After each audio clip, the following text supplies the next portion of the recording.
FM. I do appreciate you. This is the Evening Rush, one of Nigeria's most interesting programs on radio. This is where we have topical conversations on issues that concern you and I as a people, as Nigerians, and indeed as humans.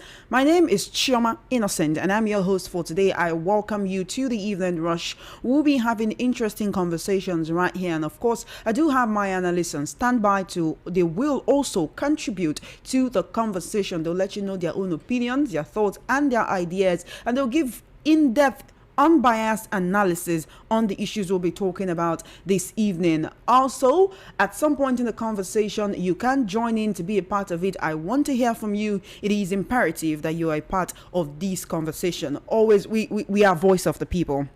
90.3 FM, and really, as I always say, if we not give you a voice, waiting begin. So as always, you can be a part of the conversation by calling the phone lines or sending messages on WhatsApp, or even leaving your comment on YouTube. We're streaming live on YouTube. It's VOP 903 FM, VOP 903 FM on YouTube. Yes, you can join the conversation via YouTube by leaving a comment and by calling in as well. Now, what are we looking at today? Insecurity is ravaging Nigeria very, very unfortunately. As much as we don't want to keep talking about these issues, unfortunately, that is the issue that is in the news to be talked about. That is the situation of the country, and we will not come here and whitewash things to make it look as if everything is all right when indeed it is not, right? So what I want to tell you this evening is that President Tinubu has postponed his scheduled trip to South Africa and Angola. He had scheduled that trip before now, actually, but he postponed that trip after the attack that happened in Kwara State yesterday. A very unfortunate attack, if you ask me. Now, I do have a couple of insights that I want to play, that I want you to actually listen to, so that we know what is actually going on in these country. Just yesterday, at the United Nations, singer Nicki Minaj spoke about the insecurity situation in Nigeria, and some people feel that she's just trying to chase clouds. That is what one of the president's media aide said, that she is just not the president's media aide, actually. That's wrong. It was Ruben Obati that said that she's just trying to chase clouds, and that Nigerian singer Tiwa Savage should actually issue a counter statement, should also go ahead and speak to the international community, so that they can know that things are not as bad as Nicki Minaj is making it seem. Now, if you do not know Nicki Minaj, she's one of the most popular singers and rappers in the world. She's a singer with wide acclaim, and she spoke on this particular situation. So I want us to actually take a listen to an excerpt of what she said regarding the insecurity situation happening in Nigeria. Now, insecurity is not the only thing we'll be talking about today, even though some Nigerians feel that insecurity is highly politicized. So we'll be talking politics and how the opposition is playing their own politics ahead of the 2027 elections. But in the meantime, Nicki Minaj spoke at the United Nations yesterday on what she called, and what the United Nations called, the persecution of Christians in Nigeria. So let's take a listen to her. Let's take a listen to what she said, and then we'll also take a listen to a few other insights actually that I prepared for today's program. But today, faith is under attack in way too many places. In Nigeria, Christians are being targeted, driven from their homes, and killed. Churches have been burned. Families have been torn apart, and entire communities live in fear constantly, simply because of how they pray. Sadly, this problem is not only a growing problem in Nigeria, but also in so many other countries across the world, and it demands urgent action where we live and what we believe. But today, faith is under attack in way too many places. In Nigeria, Christians are being targeted, driven from their homes, and killed. Churches have been burned. Families have been torn apart, and entire communities live in fear constantly, simply because of how they pray. Sadly, this problem is not only a growing problem in Nigeria, but also in so many other countries across the world, and it demands urgent action.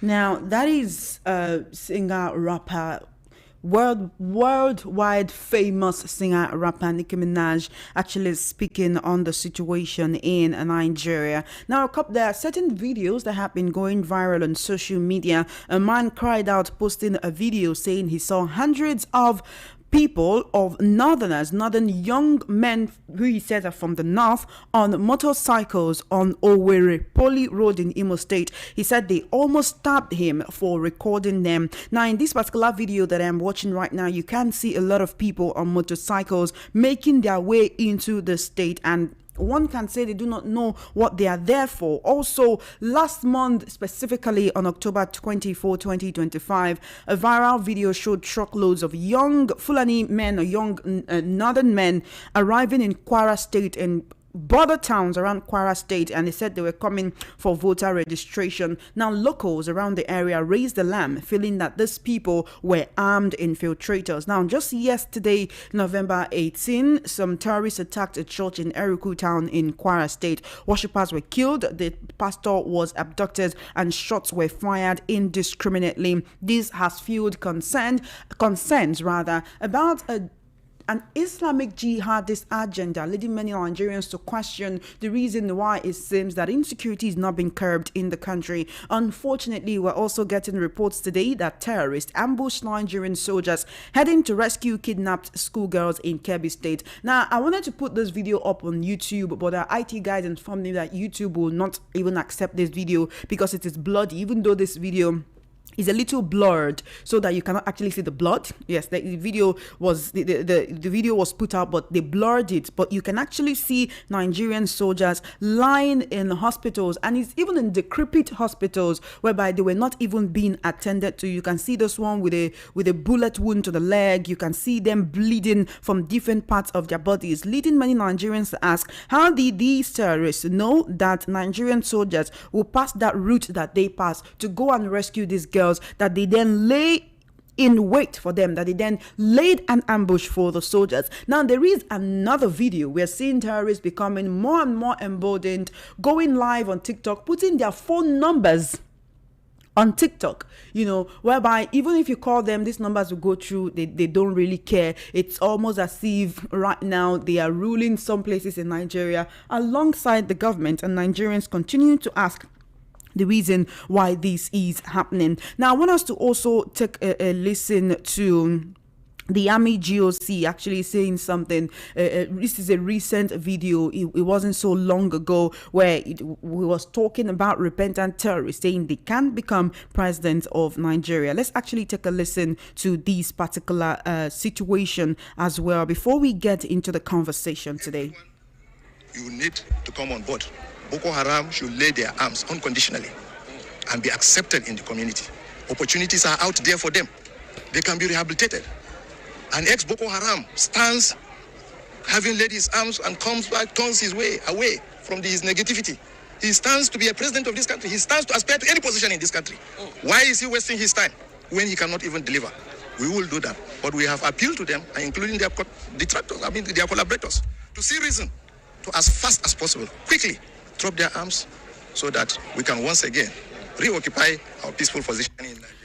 Nigerians say one way to show these terrorists that we mean business is not to treat them with kid gloves, but to actually make sure that their bases are attacked and that they are decimated. Now, there was actually another report earlier today that one Boko Haram leader has been sentenced to 20 years in prison. That is, an ISWAP commander actually has been sentenced to 20 years in prison after confessing to multiple deadly attacks in Kano. A federal high court in Abuja has sentenced a notorious commander of the Islamic State West Africa province, ISWAP, Husseini Ismaila, to 20 years in prison after he pleaded guilty to multiple terrorism charges filed by the Department of State Services, DSS. Now, Justice Emeka Nwite delivered the judgment on Tuesday, bringing an end to a case that had dragged for years due to multiple appeals and a trial within trial to determine the voluntariness of the defendant statement. Ismaila, popularly known as Mai Tangaran, was described by the prosecution as the coordinator of several coordinated terror attacks across Kano State in the year 2012. The targeted locations include the police headquarters in Bompai, the mobile police base along Kabuga Road, the Farm Center police station, and the Angwa Uku police station. Many people were reportedly injured in the attacks, which formed part of a violent wave of extremist assault across the north at the time. The DSS arrested him on August 31, 2017 in Kano State. He was subsequently arraigned on a 4-count charge under the Terrorism Prevention Amendment Act 2013. Now, for many Nigerians responding to this particular report, they say this is the first time that they are actually seeing. This is one of the few times they are seeing that these people who carry out terrorist attack in the country are actually being jailed. Right now, in response to the abduction of some schoolgirls in Kebbi State, the president of the Nigerian Senate has been reported to say that there is no society without crime. But when we see large-scale crime like this, what does this tell us about the Nigerian society? Will we continue to fold our hands and allow this murderous terrorist element to continue to keep Nigeria under siege? Now, going on in this conversation, there was a fiery confrontation on the Piers Morgan program on Tuesday as Nigeria's Minister of Foreign Affairs, Yusuf Tuga, clashed with former Canadian lawmaker Goldy Gamari over allegations of widespread persecutions of Christians in Nigeria. Now, the Foreign Affairs Minister appeared on the show to counter claims of genocide, to challenge statistics being circulated internationally, and to provide what he described as a more accurate context to Nigeria's security challenges. Piers Morgan opened the interview with figures from the International Society for Civil Liberties and the Rule of Law, that is Inter-Society. Inter-Society had alleged that over 50,000 Christians had been killed since 2009 and more than 18,000 churches had been destroyed. But Nigerian Foreign Affairs Minister Yusuf Tuga dismissed the figures, saying they were inaccurate. He challenged the religious framing, saying there should be no religious sentiment to this. He said the government does not tally deaths by faith and all victims are first Nigerians before whatever faith they belong to. Now, when Piers Morgan pressed him to say, okay, give us Nigeria's own data, let us know from your own intel, how many people can you count, can you say, have been victims of insurgency in the country? He says only 177 Christians were killed and 102 churches were attacked over the last 5 years. Now, the interview turned even more confrontational when Piers Morgan introduced Goldy Gamari, a Canadian lawmaker, as a second guest. Now, she accused the Nigerian government of quietly enabling what she called a form of jihad, drawing parallels between Nigeria's insecurity and the October 7, 2023 attack, Hamas attack on Israel. She went further, alleging that the government's inaction was ideologically motivated, citing the fate of President Bola Tinubu and Vice President Kashim Shettima. But the Foreign Affairs Minister says they want to break up Nigeria the same way they broke up Sudan, and that is the reason for all of this religious rhetoric, or this coloring this insurgency with the colors of faith, or saying that it is a Christian genocide. Well, this is one of the conversations we'll be having this evening, a very important conversation. That is what Nigerians are talking about now. So I want to get your own opinion on these issues as well. Quite an unfortunate scenario, but this insecurity is at our doorsteps, whether we like it or not. Now, yesterday I had a conversation with Chief Martin Onovo, who was a one-time presidential candidate of the National Conscience Party. Now that party has had an alliance with the African Democratic Congress, the ADC coalition, and they say there are plans, there are strategies that have been put in place ahead of the 2027 elections. They say that they are making plans, and very soon Nigerians will see will actually get to know what these plans are. So the other conversation we'll be talking about is insecurity being politicized? And also, when we talk politics, how exactly are politicians, the political elite, the Nigerian government, those in power, and even the opposition working towards 2027? We'll also be going to Edo State. This month actually marked 1 year of Governor Monday Okpebolo being in office, and we do have two of his kinsmen around. so that they can mark his scorecard. I've been joined by Honorable Shadrach Udubai, all the way from Benin City in Edo State. Now, Honorable Shadrach Udubai was the essay on youth affairs to Godwin Obaseki, former governor of Edo State. Honorable Shadrach Udubai, how are you doing? Thank you so much for staying with us. But these bastards that sit on national TV, Honorable, can you hear me? Honorable, please unmute your microphone so that we can hear you. To give the bandits. Honorable Shadrach Udubai, are you there? All right, then. I think Honorable does not know I'm speaking to him. I also have right here in the studio Mr. Elvis Elimihele. How are you doing, Mr. Elvis? Good evening to you. Good evening, Choma. I'm fine. How are you doing? I'm very well, thank you. All right. Honorable Shadrach Udubai, are you there? Meanwhile, you know Hello, Honorable. the right people. All right. Let's hear from you first, Mr. Elvis Elimihele. Starting with the political conversation, we saw what happened at the PDP headquarters yesterday. So many Nigerians have been talking about the balkanization of opposition figures. Yesterday, Chief Martin Onovo said he would not reveal his strategy so that the APC will not hijack the alliance before 2027. It's a lot of conversations that need to be had, and we can actually tie politics to government, to governance, and even to insecurity, because every administration, every government will tell you that, oh, when they come in, that they will take care of the issue of insecurity. So let's actually start from opposition preparedness, then we go into the issue of insecurity, and then we'll go to Edo State. I want to hear from you. Choma, thank you. I don't know what you mean by opposition preparedness. Are they prepared? With what we are seeing, have we seen any preparation from the opposition? And where is even the opposition? Let's not forget, let's not equate individuals, former presidential candidates, tweeting to remind Nigerians that we failed, Nigeria government that they failed as opposition. That's not how it's supposed to be. Those individuals that are tweeting, those former presidential candidates, they came from a political party that gave them tickets in the 2023 general election. That brought so many of them into limelight and recognition. And today, where are those political parties, Choma? They have all gone down the drain, all in the name of, opposition cannot even mend fences. They cannot even manage their leadership crisis. So opposition, as far as Nigeria is concerned now, is completely dead. There is no preparedness, and there is no opposition at the moment. But we are looking at whether something good may happen before the end of first quarter 2026, because by then, by the second quarter of 2026, everywhere will be fully agog for 2027 general election. That is if we still have a nation, if we still have Nigeria, because of the insecurity we have on our hands now. It has become so bad. If we continue like this, I don't even know where we are going to start from come 2027 general election. So no opposition at the moment. Individual tweeting is just like what myself talking in the studio this evening. I know where it is pinching the whole Nigerians, and I will continue to say it. We'll continue to make the noise in the media, like we'll be talking. They call us whalers. If it is not favoring, then they give us names. And that names is what we are talking about.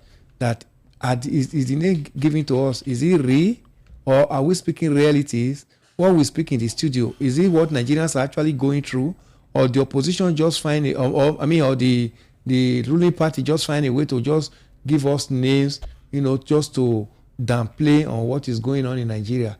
But I think the international community now, foreign countries are reminding Nigerians that they failed in their responsibilities.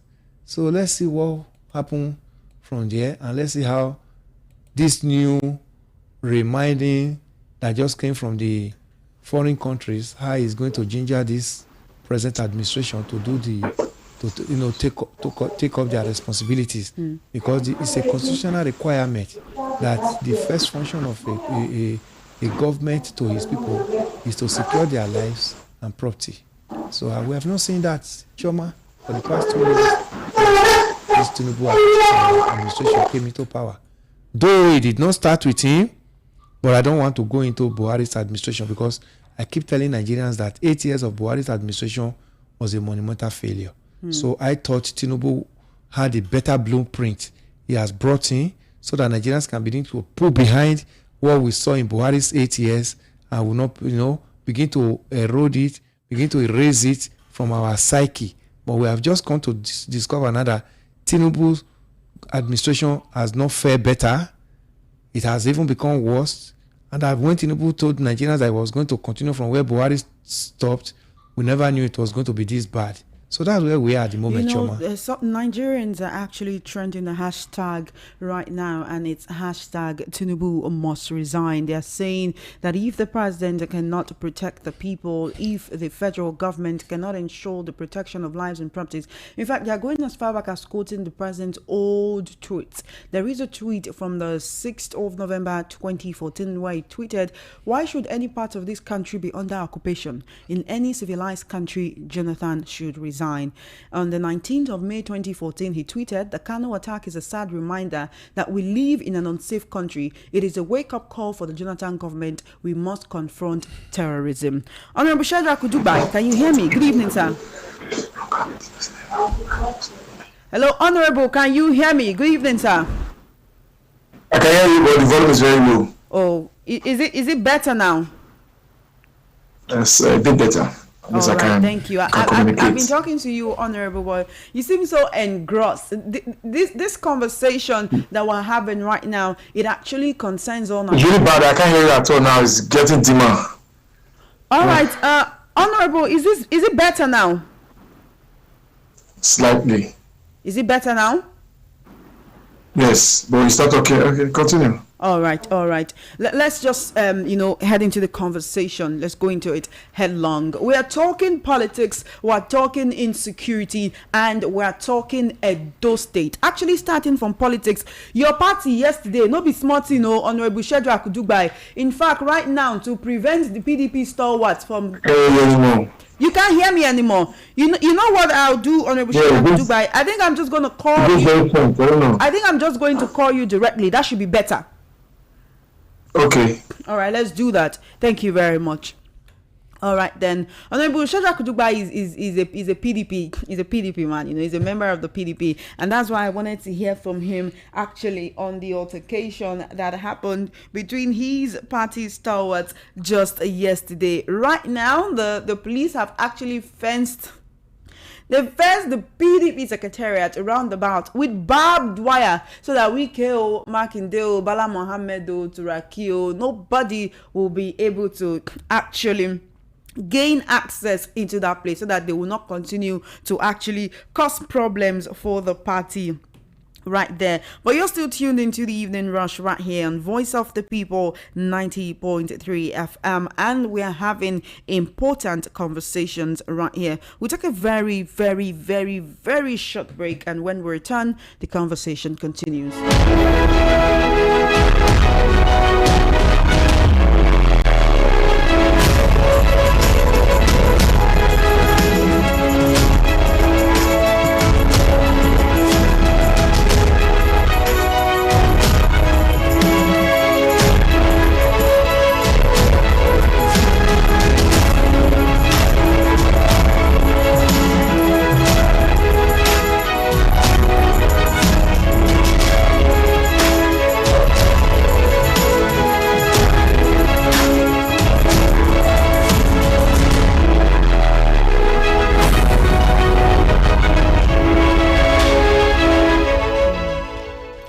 Welcome back. You're still tuned in to the Evening Rush right here on Voice of the People 90.3 FM.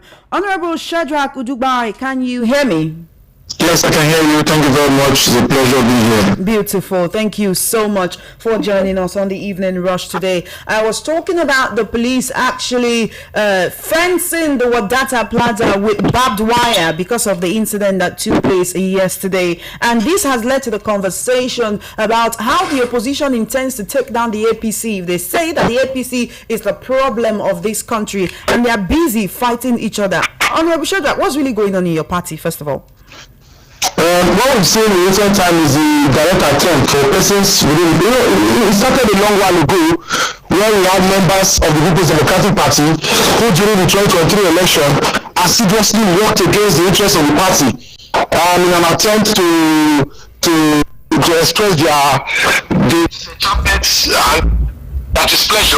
They mobilize, galvanize, and conscientize their persons, and they actually manipulated results in support of the APC, led by Wiki. This whole thing started with the Chief Governor and their acrimony against Atiku Abubakar. Then after Bola Tinubu won, they moved into the APC indirectly. A few of them, Wiki openly moved in without declaring that he has moved. He started working for the opposite, working for the ruling party, as against him being a chieftain and a leader in the opposition party. Whether they had a contract within themselves that UK will remain in PDP to hold the opposition party to the ground, I certainly do not know. But what I've seen is that there is a consistency in the style of politics being played by Bola Tinubu, because we knew what happened while he was in control of the Lagos State APC, which was only AC, the ACN, the APC, that it was practically impossible for the opposition to stand.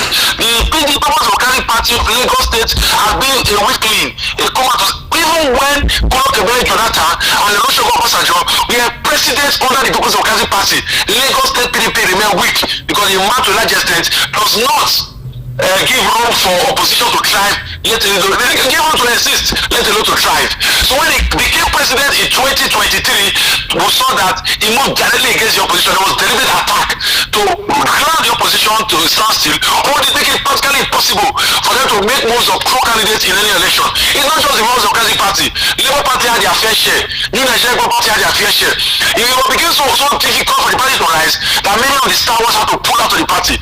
But we see today that a man who is working assiduously for Bola Tinubu, who is a member of his cabinet, who is mobilizing, galvanizing, and conscientizing, he has said it openly that he is mobilizing voters for Tinubu. What exactly is such a man now looking for a People's Democratic Party? If not the job of a devil to kill, to steal, to destroy, what part to say that have the People's Democratic Party? We saw how identify your share. A chieftain of the PDP, where shamelessly he wore the cap of the PDP, went to an APC rally in the state, endorsed the APC governor, and he endorsed Bola Tinubu for presidency in 2027. If not for madness, if not for senselessness, what best can we discourage an old man who chooses to play such dirty politics at his age and expect politicians for the kind of land? We saw some that the secretary of the party resigned and went to contest for governor. Having lost in Imo State, returned back and said he never resigned, that he must continue to be the substantive secretary.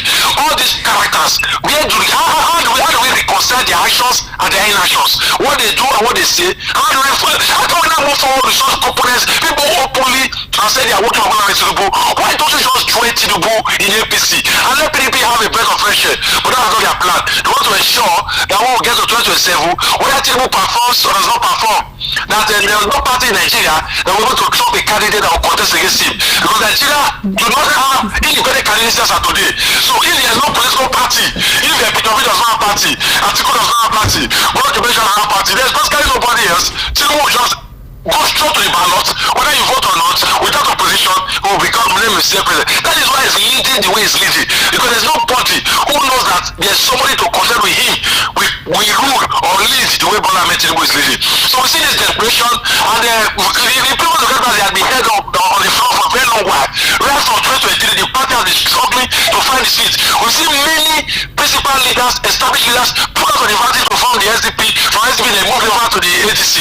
These few left over have not taken the courage to put together a neck that they use the court to deliberately frustrate to ensure that we do not see the light of day. But against all, we tempt the court orders and we are right there. They instructed INEC not to come. But luckily for us, the constitution provides that INEC may or may not be present, but haven't we truly invited them? We went with the convention, we summoned the courage to suspend those miscreants, those users within the party. Honorable Shadrach, I understand your sentiments, but your choice of words. No, I don't understand why they want to distress. See, honestly speaking, there is a role of opposition in every democratic process. While the majority will have their way, the minority must always have their say. Opposition is supposed to be on standby to offer constructive criticism and alternate policy directions to government. This thing is you see the way people were under the secretariat, people were beaten to a pulp, people were tear gassed, people were reduced to nothing. people who are children and wife were being tear gas, were being beaten, were being molested. For crying out loud, I won't go to this stage. Wike sat in his car inside there while the police stopped because the Niger State FCT is his territory. He's the governor of the FCT, and to a large extent, if it comes to mess with him in that terrain, he's going to humble you. And Asoshe Imakinde and Bala Mohammed acting like fish out of water. They tried their best, but their best obviously was not enough because they do not control the state apparatus and the thugs in the FCT. But for crying out loud, let us call a spade a spade. We can't continue like this. Nigerians don't understand that if there's no better opposition, the ruling party will never sit up. And if we're going to entertain this, these are characters that should never find their way into Nigerian politics in the first place. What example are they setting? That while you are in the political party, you can remain there, begin to fight. It's shameful. It's very, very shameful. It's very shameful that we're going to this point, and he is not looking as though that evil will not triumph over good. Because I see no reason why you are working for the APC, but choose to put the PV on ground and still see illegal. You know, we're getting reports today, Honorable Shadrach Odubai, that INEC has made its stance known, saying it invalidates Abdulrahman Mohammed's claim to be the acting national chairman of the PDP. That is, INEC has rejected him as PDP's acting chairman. They've nullified Samuel Anyanwu's letter. Does that mean that INEC is standing with one faction of the PDP, even though some Nigerians are not happy to hear us call them factions? You see, INEC need to do the needful, and I understand that they are under the influence of the president. If they say, okay, they've upheld the faction of Turaki, and that's the faction that went for Congress, they have upheld the Congress and not the NWC, then why are these miscreants now disturbing us? Sorry to say, why are these group of persons now mobilizing themselves to take over the secretariat? They are shooting guns, they are mobilizing, they are posing to be the legitimate NWC of the party. Why is not somebody telling? Why they know of law? Why is nobody there to enforce the position of INEC? Why is the DSS and the armed police force independent? Why are they always playing to the tune of the ruling party? Why can't they understand that this is a civil issue and it's an internal party affairs, and they have to make recourse to INEC to say who is the legitimate occupant of this building? Who exactly are the officials or the officials of the NWC or the Democratic Party? Let us give them cover while arresting all the others. Why are they not doing that line? Why are you seeing that security forces for and against? Why are they making basically put on the head of Chile? Who exactly is the Democratic Party of today? We can't continue like this. All this deception is unhealthy for Nigerian democracy. It's irritating that the problem we have is that even when the whole system begins to tune to a one-party system, the good eggs within the APC, who to a large extent may not be so pleased with the dictates and the style of politics of Bola Tinubu, who at one point or other express their grievances against him, when they are kicked out of the APC, they won't find alternate platform to run, even if their constituents genuinely want to vote for them. That is to say, the people in the All Progressive Congress will now remain a party of people who only worship, who listen, who lick the boots of Bola Tinubu. And the man say you are not running, you are not running. Say you are not going, you are not going. And you don't have an alternate platform to seek expression. That for me is the death of democracy, is the death of good governance, is the death of leadership. All right, you're talking about the death of democracy. Yesterday we had Turaki calling on Trump to come and save Nigeria's democracy. In his speech, he said, look, insurgency and Christian genocide is not the only thing ravaging the country, but that democracy is under threat. Byron Manuga has blasted him. Wike has blasted him, saying, how can he be calling on Trump to come and preserve Nigeria's democracy? But what we are seeing and what we can call the balkanization of the opposition, would you say that democracy is indeed under threat in Nigeria? While we're talking about democracy being under threat or not, the threat of insurgency looms large over the Nigerian clouds. You see, it's funny, it's ridiculous that he took a tweet. Tinubu did not bring soldier. Tinubu did not shoot one gun. Trump did not shoot a bullet. He did not deploy one soldier from the US soil. He did nothing. Only a tweet, a small tweet on a social media handle. And Tinubu began to run helter-skelter. He reduced the kidnapping of that week. Throughout that week, kidnapping just kind of reduced like 50%. They started mobilizing themselves, running helter-skelter, deploying men, changing, positioning soldiers across the length of the Nigerian nation state. Because Tinubu had threatened. Because Trump was threatened. If Trump was not important, if Donald Trump was not significant, why was Bola Tinubu abandoning that. You practically abandoned the 2027 campaign, which was the mainstay, the main agenda of this government, to start tackling the issue of insecurity. But it was as though the terrorists and the bandits decided to death Trump to say, oh, you are threatening on us, let us, because they defend the hit that first week, and now they want to hit on the system hard to death Trump to come over. And Trump did not say he's going to take over the Nigerian government. He didn't say he wants to colonize or recolonize the Nigerian nation. He's not interested in our resources. Of course, Nigeria is a relatively poor country, and is the headquarters of poverty and insecurity. So I wonder what America will want to die hard to look for Nigeria. I know Nigerians say, oh, you don't know that we have oil, we have this, my brother, what has the oil done for you with this progress and inept leadership? Donald Trump has said he's coming in to smoke out the insurgents, to smoke out the Boko jihadists. Those persons who are ambushing, he said he's seen them, he knows where they are, and he knows he's pushing them. Then we come in one first swoop, we will smoke them out. So I wonder what's wrong with that. If we cannot handle our internal crisis, why are they not coming to help us? So why shouldn't they? I know we can be jittery when they hear that Donald Trump will come in, by another guy who speaks for the government from both sides of the mouth. Today is talking one, the other is talking the same thing. They are repeating themselves without no direction, motion without the headway. All of those things, they really jittery because that was the position the man was in. Because there was no institution on ground that could provide redress for the situation that the People's Democratic Party was in after this week, whereby the government in power is funding opposition within the opposition, ensuring the party does not grow. Where was it going to go? Was it going to go to the courts? Well, you know that Yes Wike owns the courts, and the courts can give you today judgment that is not a reflection of justice. You take your case to the court, they begin to look for technicalities rather than to focus on the legality of the matter.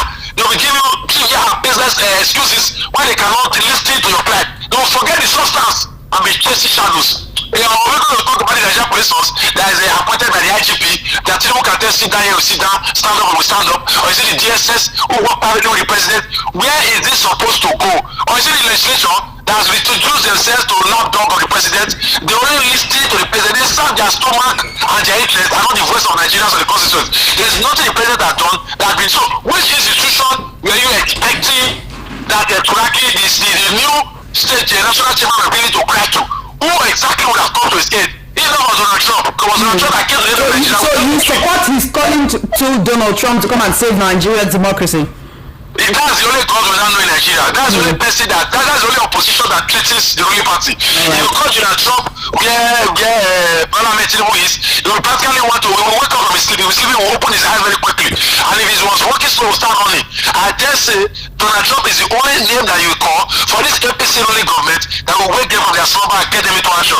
So when we see that the name is working, of course, what do you expect us to do? We'll keep calling Donald Trump. As long as they get people to wake up and to do the right thing. By the time we discover a new name, we'll add it to Donald Trump. By the time we discover a new name, we'll keep calling all the names. Because that's what survival is all about. We ensure that we survive at any means possible. So Donald Trump, if that's where the solution is coming from, for Nigerians, we'll keep calling Donald Trump as though we are praying to God. All right then.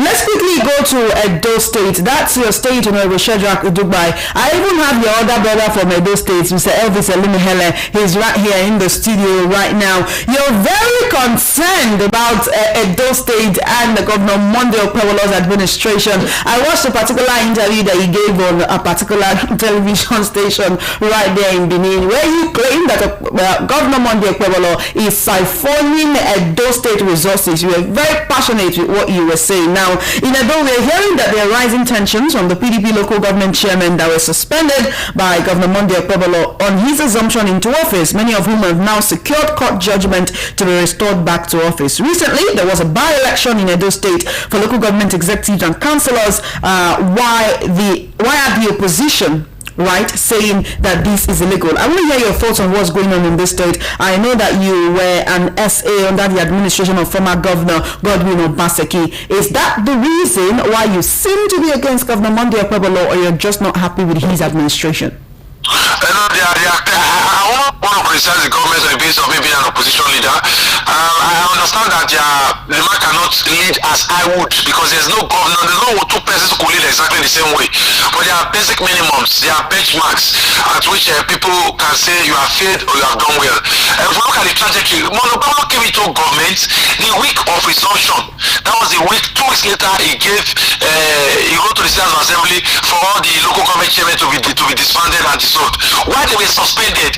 People cried out loud that no, the suspension is illegal. It is against the interest of the president. presidential, the autonomy that has been granted to local governments by the president and has been enshrined in Nigerian constitution. It was so bad that Lateef Fagbemi, the Attorney General of the Federation, directed Amodo Paibolo to reinstate the local government chairman that were duly elected under the time of Gordon Obaseki, because no president, no governor, no state house of assembly has the right to impeach or suspend or remove a duly elected local government chairman from his office.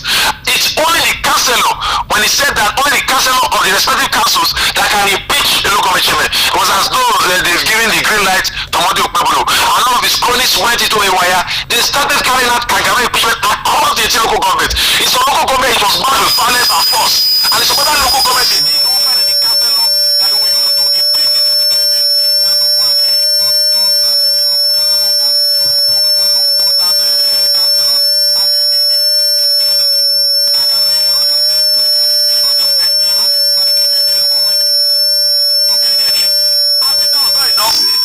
On Dubai, there seems to be an interruption, right? There seems to be an interruption. Let us address this and then I'll give you a call back. All right, thank you so much. You're still tuned in to the Evening Rush right here on Voice of the People, 90.3 FM. We've been speaking with Honorable Shadrach Udugbai right now. He is talking about the situation in Edo State where some local government chairmen were actually removed by Governor Monday Okpebolo, and he's not happy about the situation from what you can hear in his voice and with the way he's talking about it. I also have Mr. Elvis Elimihele on seat right here. Mr. Elvis, I want to hear from you on what Honorable Shadrach Udugbai is saying. You know, I had to ask him, is it because you were with Governor Godwin Obaseki? That's why it seems that anything Governor Monday Okpebolo does, it just doesn't sound nice to you. Let me hear from you for a minute. Thank you, Choma. Incidentally, our state has been brought to the news again this night, and we can't shy away from it. Monday Okpebolo was not a popular candidate during the 2024 general election, Edo State governorship election. But as INEC will have it, under the leadership of the outgone chairman, Yakub Mahmoud, I know in connivance with the sitting president and the Senate president, they told Edo State that Monday Okpebolo won the election. And here we are. The APC, PDP went to court, and the same way the court, told the Edo people that Monday Okpebolo won the election. So we are not even dragging that any longer.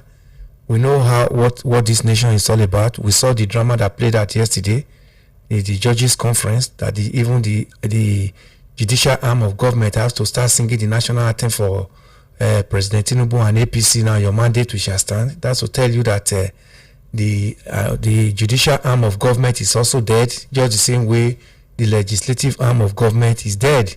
So where are we? We have only one arm of government working in Nigeria now, and that's the executive. So everybody in Nigeria must do the bidding of the executive for you to survive. But be that at its may, Choma, Edo State, has it been working for the past 1 year that Governor Monday Okpebolo came into power? That's the big question we should be addressing. Really, we have seen that things have actually, nosedive so badly in Edo State, especially the insecurity that has, become an issue in that state. We saw the former governor, the outgone governor, Godwin Obaseki, managed it up.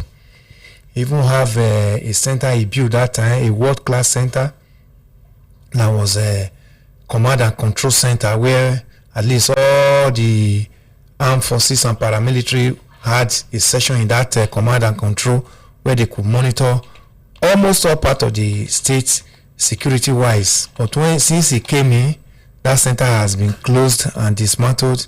Today, Edo State people cannot go to farm. They cannot go over their normal duties as expected. You saw what played out in Uromi some months ago. It became so bad that the Uromi people have to take the laws into their hands, But all the while that they were crying and wailing about the kidnapping and killing in Uromi, and those two local governments, Edo Northeast and Edo Southeast, the governor could not even visit and even find a solution to it. But when those 16 or 18 northern youth were murdered, the governor could run down to Kano to go and prostrate to the Kano state government and was begging. That's to tell you the level we have downplayed our lives in Edo State. It's a shame that we find ourselves in this state. I've not really seen much. What I know is that the Jared Tenebe and Adam Soshomole and Ise Yamu, they are the ones that are actually speaking in Edo State, not the governor. Unfortunately, they know the antecedent of the governor. They know the governor is just that kind of person that they can put their hands in his mouth and he will not be able to bite them. That's why Edo State has not been working. So forget about the politics that is political propaganda that is coming from APC, that Mondio Bawolo has come to rescue Edo State. I've not really seen much of the rescue. I was still at home in the month of August, September, and I still know what most of the things that we were complaining about before now are even worse. Is it the road network?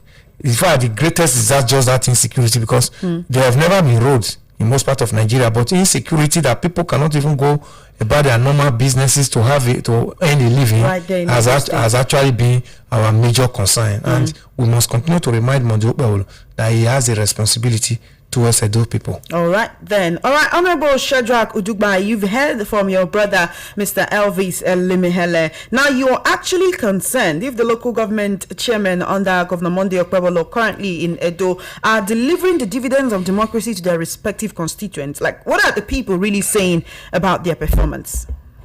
Mondo Pueblo to the local government, is now being peopled by cronies and surrogates of Mondo Pueblo. They pick and choose people from the APC, and then they are being brought into council to act as local government chairman. And then in that arrangement, there's no sense of accountability, because a government ought to hold scared for the people and not an SY leader, because that's what makes it a government. If it was a commissioner that was sent to become a local government chairman or administrator, he would have to report to the governor. But if it was to be a government, that means it was duly elected. The people chose that particular man to lead them. That's why we have a sense of belonging with the people. For a man who never campaigned, who never contested, who was appointed from being a councillor of a ward to now become a local government chairman, listens only to Monday Okpebolo. And what is happening is that the local government allocation that comes every month, they will remove the one for recurrent expenditure. That is to say, the one they usually pay me the primary health care, the pension, the arrears, the traditional leaders, and the councillors. Once they remove that one, they will now have a small token of like 10 or 20 million on top for the local government chairman and his entourage to jump around the city. After that one, all other resources, hundreds of millions, that was supposed to be set aside for capital project. To say the local government is tying this road, the local government is providing this infrastructure, it's totally absent. So when the public is not only consuming the resources of the state government, it is also leaking the juice in the local government, preventing governance at that third tier. There is totally empty. And before now, those local government have to be relatively in charge of security in the local environment. They have some funds within them, ready to buy uniforms, buy arms, and mobilize and train vigilantes at the respective local government. Every local government had a CSO that corresponded with the CSO of the state. So there was a level of networking. And because the local government is the government closest to the people, it was more responsive, more quick to respond to the plights and challenges of the people, especially as it relates to insecurity. What is happening in the state is the motivation of the leader. I've said it before.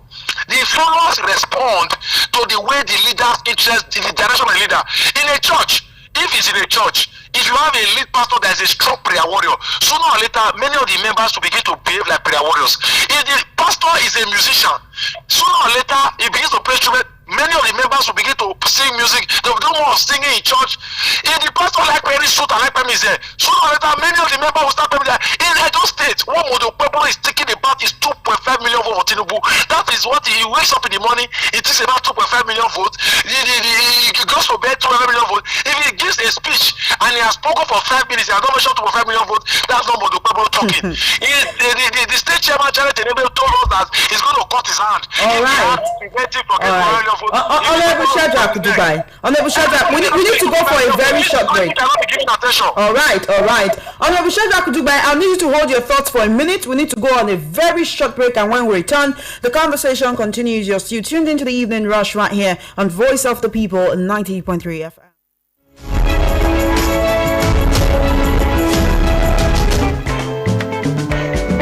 Customer, welcome. What do you want buy? I wan buy changeover cutout fuse and distribution board made of 100% heavy duty copper. Oh, come, I get am. See am here. No, now I'm looking for Slatter Star J cutout fuse and distribution board, Nipo cutout fuse, Star J solar battery, inverter, MPPT controller and solar panel. But Oga, Don't worry, I know where to get them. Whether na Star J changeover cutout fuse, Slatter distribution board, Nipo cutout fuse, Star J solar battery, inverter, MPPT controller and solar panel, Star J ceiling fan, sockets, all earthen materials. Make you no go do cover-wise pan foolish o. Slatter Star J Indian product na number 1 since 1961. Made of 100% heavy duty solid copper with no compromise. Available in all leading electrical shops nationwide. Slatter Star J na you Pico. Welcome back to the Evening Rush right here on Voice of the People 90.3 FM. I still have Honorable Shadrach Udubai joining me via the telephone. Honorable, I'd like you to conclude your thoughts on the situation in Edo State so that we can actually talk about Nigerian insecurity. So for those states, what's happening now is that we are seeing the fall of insecurity, the breakdown of good governance at the lower level. Nothing is happening, and what's most important right now is that the local government chairmen that were kicked out of office ironically, about over 10 of them have gotten declarative judgments in the courts to say that they should be reinstated, and now we are making actions to say, oh, they're going to write to the SCPC, they're going to write to the SCC to arrest, they're going to make effort to arrest those impostors who are currently standing in as acting chairman because it's illegal. Even the election that was done in Edo State, they had 2 restraining orders, and NEC was notified not to progress to the the Edo State Independent Electoral Commission was notified to not proceed with that election, that those men, those many of those cannot be declared vacant. 2 presidents will not follow the erroneously went on because of the public just want. So in coming days, we're going to be seeing more fireworks because the Democratic Party is putting itself together. They are banding together, every part with them to ensure that this brigandage does not occur. Because if the people at the lower level, at the local government, are not able to get the dreams of democracy, then what exactly is the interest? Monopoly is only interested in 2 things: 2.5 million votes for Bola Ahmed Tinubu, then the 2 flyovers. Beyond that, the next thing is focused on his village. In the biggest farm he does, he has done agriculture, he bought 30 tractors yesterday. The only farm he has built so far is in his village, Udoni, in Orobi. The roads he has opened, many of them are in his village. He is working for his village and for President Bola Ahmed Tinubu. That is his agenda. Then he has one flower to point to White Elephant project, which is using to crop resources. The flower at this one is totally not important. How much I use of flower, he has not said anything. But when he came into government, just after he flagged the flower project, he borrowed 100 billion naira, 100 billion from the state of assembly who gave him permission to secure a Chinese law, and that's why those 2 projects have been done by Chinese company, because it's part of the criteria for getting Chinese law. There is a Chinese company that will run the infrastructure project at exorbitant prices. So for us, we're just watching. We are speaking, but the problem is not listening. He does not understand the role of opposition in politics. He has a hype man. I know you have seen them. 2 people go around with you telling me, oh, the first son of Jesus Christ, God bless you. God bless you. The man that is the light of Edo, They are telling him all he wants to hear. He's not interested in any creative idea. The man is threatened by intelligence. If he sees that you have something in your head, you are cornered. All he thinks about is that he's small ethnic chauvinist. He's an ethnic jingoist that wants only his ethnic group around him, and people want to tell him that he's doing well. He's the best thing that ever happened to Edo State after jollof rice. But we who are the people who know this, how can everybody just be saying the same thing? It's one enough. Everybody say they are not seeing what he's doing. They're not seeing what he's doing. Because the man is practically doing nothing. We're hoping and praying that we're able to get a new direction, a new some might say you are pessimistic because you are in the opposition, but I actually want to look at insecurity in Nigeria at this moment and how we can actually curb it. When President Bola Ahmed Tinubu was in the opposition, and Jonathan was in power when the Chibok girls' abduction happened. We saw that bring back our girls. We saw people hitting the streets. We saw the opposition putting fire under Jonathan to ensure that insecurity becomes a thing of the past. Unfortunately, it has gotten worse right about now. Would you say that the opposition is being too soft for this present administration? And that will be the final question for you this evening. The opposition is not being too soft. The opposition is not interested in insecurity. That's the ground of the issue. They are seeing it as business. I don't understand the rationale. Why someone like Shegumi will come on air and and tell Nigerians on a national television that those bandits are our brothers and they are our sisters, that Nigerians should give them amnesty, that a bandit can be a president tomorrow.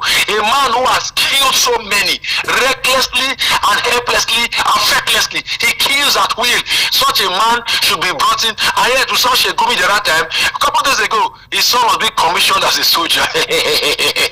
You see, Nigerians, I wonder if it's not just one big television they have maybe in heaven, and they want to laugh to come on the television, and they are watching us just misbehave and play and we jump up and down around the state. And then I saw Shetima going to Kepi. He was dressed like someone going to attend the wedding of his daughter. His daughter was getting married in Kepi State. He dressed, wear his cap, entered his private jet and was flying as though his presence will make any impact. Nigeria government knows people who are funding Boko Haram. They know the lead actor. Shetima knows them. He was one of them before he became into government. So how can a government fight itself? Will Shetima not a client? It's not an Islamic redentist. Honorable Shadrach, as much as we're annoyed about the situation, we should be careful of our utterances so that we are not seen as inciting the people. We know that Nigerians are not happy at this moment. They know who these bandits are. They know where they stay. At least Shegumi, they know Shegumi. Shegumi knows them. Shegumi has said he knows them, that they are our brothers and our sisters. So the government cannot fight itself. Kasim Shetima cannot swear to say, he does not know what he needs to do to end security. But the political will is not there, because at the end of the day, those areas where the bandits are in full control, go and check. Every election they come out with full votes. Villages that people have abandoned, they vote as though nobody has led. They won't register new voters. When voter registration starts, now go and check. Those areas where they are nobody, they do registration of votes. Those areas help them to boost election. But no state that is under banditry, people have absconded, they will still produce 1.something million votes in general election. So as far as they are concerned, this whole thing plays their interest. He helps them remain in power, and for crying out loud, once they have power, everybody else can go to hell. So that's where we are. There's no interest by this Nigerian federal government to tackle insecurity head on, to go to the root source. What we are seeing are pedestrian arrangements, whereby the sets of soldiers go here, don't go again, stand by, hold your ground. The bandits are that way, but we are not going to come out to go and hit them up and let us wait here. You will wait and wait and wait and wait and wait. When the bandits have left, so now let's go there. You go there, they are no longer there, and I begin to laugh. Are we child's play? Is this child's play? And when the bandits feel very aggrieved, they go to one school, they pack our children, or they go to one church, they shoot people at will, and we are just here, and the president is acting like nothing is happening. Every now and then he's traveling abroad. He goes abroad and tells them that there's no insecurity in this country. He goes and tells them that Nigeria are no longer boring. He goes and says he has solved corruption, and all of this propaganda, I wonder what it's going to lead us to. And to make matter worse, there are people within the APC, people who are enlightened, people who have knowledge, because the government they want to serve the government to serve their interests. They want promotion, they want office. They are just clapping for the government and its ineptitude. For me, I'm here. I thank God that the Boko Haram and the soldiers, they came out, they nobody to my house. So I'm still safe for now. So till they get here, I will have to now arm myself and engage my we cannot continue to have that mindset. It affects all of us. Honorable Shadrach Kudubai, thank you so much for your time. Thank you for your opinion. Thank you for your analysis. I really appreciate you. Thank you very much. The pleasure is always mine. Thank you very much. All right, then we've been speaking with Honorable Shadrach Kudubai. He was the essay on youth affairs to former Edo State Governor Godwin Obaseki. Right here in the studio, we still have Mr. Elvis Elimihele. Now, Mr. Elvis, you heard what Honorable Shadrach Kudubai said. He talked about the vice president, talked about the president, talked about the fact that there is no political willingness to actually end insecurity. Now, I want to take your mind back to that interview that the foreign affairs minister had with Piers Morgan and the, would I say, face-off that he had with the Canadian lawmaker Godi Gamari. Now, Godi Gamari said, and I want to quote her verbatim, she said, "By the way, this is a government that is working closely behind the scenes with the Islamic Republic of Iran. You should ask the foreign minister why Nigerian school children are holding pictures of the Ayatollah, who is a brutal dictator and is murdering my people in Iran." That's the Canadian lawmaker speaking. She says, "People need to look into the linkages between the current Nigerian government and the Islamic Republic of Iran. I was a politician for 7 years, Piers, and I can tell when someone is lying and avoiding the truth. That's exactly what this foreign minister is doing, and shame on him for lying. Now, the foreign affairs minister, Yusuf Tuga, called her comment a display of ignorance and dismissed her speech, saying she's waffling. He accused the former Canadian MP of sitting far away and treating the lives of Nigerians like a game. But if we had to ask, is it actually the current administration that is treating the lives of Nigerians like a game? Or is it other people, this renewed international interest, the people who are talking about it, that are treating the lives of Nigerians like a game? I mean, we have somebody who sings and raps about money, about fine body, about beauty, talking about what is going on in Nigeria, while our leaders go on the international scene and say, no, that is not what is happening. And we're not trying to incite the people, we're just saying the fact as it is, right? Now, so people were concerned, saying, no, Muslim ticket, and it's part of the reason why this is happening. But the foreign affairs minister says the fact that the president and the vice president are of the same faith, says Nigerians are more concerned with regional balance than with religion. So Tinubu is from the south, Shetima is from the north. It doesn't matter that they are practicing the same religion. While we're talking about this, the chief of army staff says there is a plan to recruit 24,000 soldiers into the armed forces. At the end of the day, all we want is a solution. It's a tough one if there is going to be solution from this government. Choma, you know, this is a government that don't want to hear the truth. Whenever the truth is spoken, you are hunted down. That's the biggest problem we have with APC since they came into power.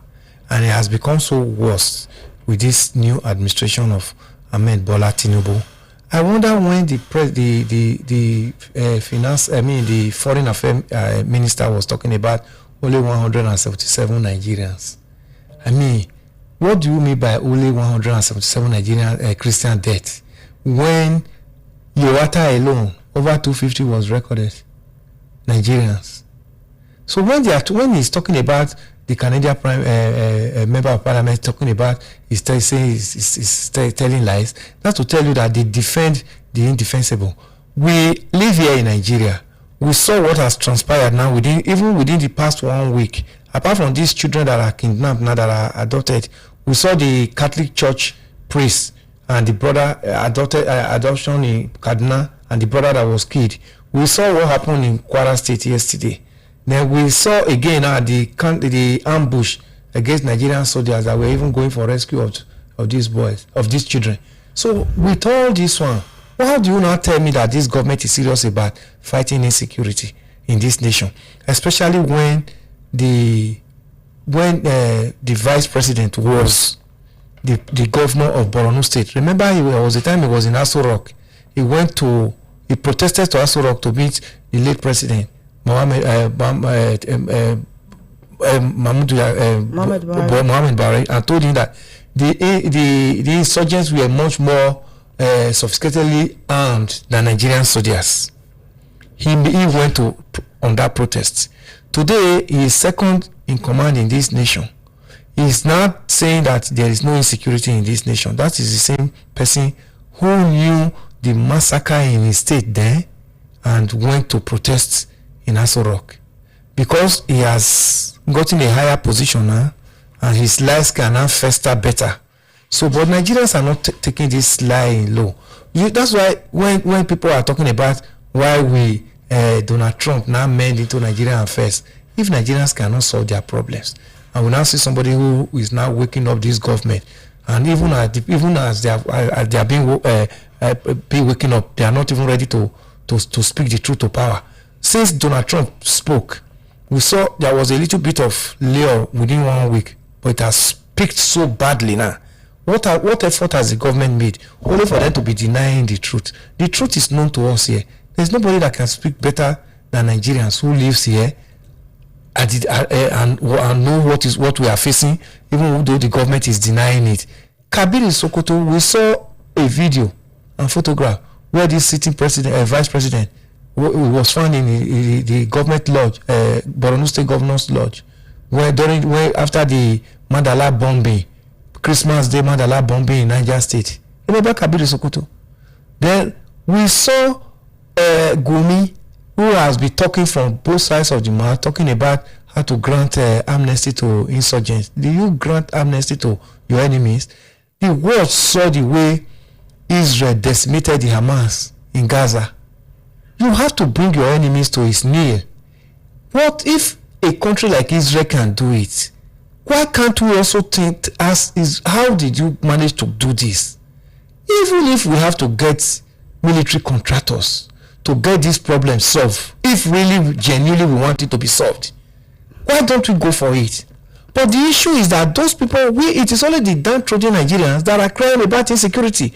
The whole is so in Nigeria government, in Nigeria politics, in Nigeria economy and all that, know where this insurgency is coming from, where this insecurity is coming from. And they can never speak to it because the war economy in Nigeria, Choma, is busy and bigger than even the Nigeria economy, the war economy. These insurgents, the people that are financing it, the people who are their suppliers, the people who are making money from them, they will not, the government know them. And the government is dealing with them because of second tenor syndrome. No, this government will not speak the truth to insurgency in this nation and insecurity because all what they are bent on is how to come back in 2027. Not Elvis, Nigerians' talking security. about coming back in 2027. That's what we are saying. Nigerians have been trending the hashtag Tinubu must resign, and also talking about how he handled it when Jonathan was the one in power, and we saw the abduction of the Chibok girls. He actually made some tweets saying Jonathan should resign if he cannot guarantee the lives and the safety of Nigerians. I wouldn't even bother asking if you actually expect him to. No, definitely. We know do we resign in Africa? We've got to the point where Nigerians are saying, look, just resign. Yeah, because we are tired. We are tired. Nigerians are tired. It is the tiredness of Nigeria that has actually brought Donald Trump into this matter. God just opened his eye to see that Nigerians are tired of this insecurity. Unfortunately, nobody, even if you hashtag from now till the end of the 2027, nobody is talking about Tinubu resigning. If we have had credible electoral system, Choma, that's the only area where I've said, okay, let us go and lay ambush towards 2027. That the government has so prepared Nigeria to this lessons, a government has so made Nigerians, not to be able to sleep, not to go over their normal businesses, not to be able to feed, that we will have said, let us dust our PVC against 2027. But unfortunately, this is the electoral act that brought him into power in 2023. It's still the same electoral act we are looking onto in 2027, because I know this government will not rejig it. All those landmines that were hidden in that electoral act that made the INEC, when we got to court, and then the judiciary started interpreting that his INEC had the prerogative on how to collate election. It does not mean that it must be electronic. Even when we have spent 300 and something billion in putting up the electronic system that everybody was happy to have a new electoral system that guarantee free and fair election. At the end of the day, was it not boggled? Was it not boggled by Mahmoud Yakubu's leadership in INEC? Today, who is asking Mahmoud Yakubu what happened to 2023 general election? When he was going that day, was he not rewarded with a national honor? That's to tell you that even the new one we have now, is not going to be insulated from what have been happening. So we have problem. The problem is that if there's anything Nigerians should be calling for now, it's not even hashtag Tinubu resign. We should be talking of hashtag electoral reform, so that we can have a better electoral reform towards 2027 general election, so that the way we saw in 2023 will not repeat itself. We have issues, so much issues there, Choma, because only one person announced to the whole Nigeria that there was a glitch. Today, that glitch has never been interpreted. The court, supported him and say, yes, go ahead with what you have said. Let Tinubu become the president. He has become the president. But the good thing now is that the same karma, the same call they were calling Jonathan in 2014 and 2015 when the Chibok girls matter happened. We saw the Dachi girls happened under former president Buhari. We also saw now that this MAGA girls now has again now happened under Tinubu. So we have now seen that it is not just Jonathan's formulation, that the system is there. So why have they not called it? Jonathan could not do it, Buhari could not do it, then Tinubu again now. Why have they not called it? Won't they tell us that they have solution to Nigeria insecurity, the insecurity of this problem, of this nation? In 2014-2015, when Lai Mohammed was junketing around Nigeria telling the world that Buhari was the best candidate and to lead this nation because he's a retired general, he knows how to fight the insecurity. We saw 8 years of Buhari's administration, monumental waste and failure. Nothing happened. So what are we going to be applauding APC for? So even if we say hashtag resign, they are not going to resign. We should be talking about how to make our electoral system credible, so that since we are in a democratic government, we will be able to go to the poll and vote, and our vote we count. Then we cannot use that system to change government, seamlessly, without issues, without violence. Then anyone that goes in there and did not do the bidding of the people will say, okay, we are waiting for you in the next 4 years. Is that not how will happen in civilized democracy? But unfortunately, here we see bully on election day. They will release their attack dogs for you not to go to the pool to vote. Only after succeeding in that, then the next one is for you for them to wait for you at the collation centers with a connivance with INEC. Then they release their armed forces, their police and their military, to make sure that people are unnecessarily intimidated against their civic responsibility to a nation. These are the issues we should be talking about, Choma. What would you say to those people who say that actually, let me mention their names. We have Bulama Bukati, who is a security expert. He says Donald Trump and Nicki Minaj are adding salt to injury. While Nigerians are dying, they are using the opportunity for political rhetoric and entertainment. That is to say that they are not really concerned.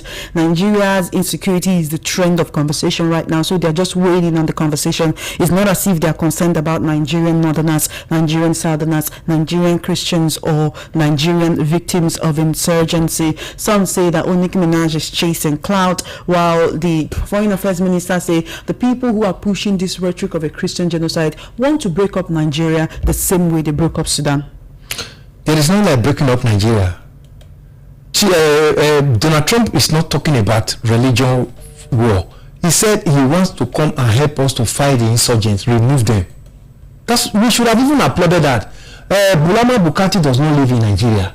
So he should not be living in a cozy environment in the UK and begin to mediate into the affairs of this nation. If he lives here, that same man would have been looking for escort to go to his village or to move from one town to another. We will be looking for it. So we live here, we know where the shoe pinches, and we should be able to tell him that he should face it. People made that place livable, conducive for them, that they all ran to. Don't you know that if it was possible for everybody in this nation to run away, everybody will run away because of what we are facing? So they should not whitewash this matter. They should not dressmake it. We know what we are facing. So if Trump says he's coming to assist Nigeria, I was even thinking that I would have even expected Nigeria government to say, okay, this is what we call cross-pollination of ideas. Okay, let them come in, assist us. Even as civilized and sophisticated as Russia still use military contractors to fight war. Can we rival Russia? So what are we talking about? We should not look at people who are sitting at the fringes, who are enjoying the paraphernalia of the government, and begin to use it to spite Nigerians. The Minister for Foreign Affairs, does he go without escorts? Let him try it and drive alone and see what Nigerians are going. Do you travel with escort, Choma, if you are moving? Do I travel with escort? The best I can do is to go and start doing prayer and fasting because I want to travel to my town.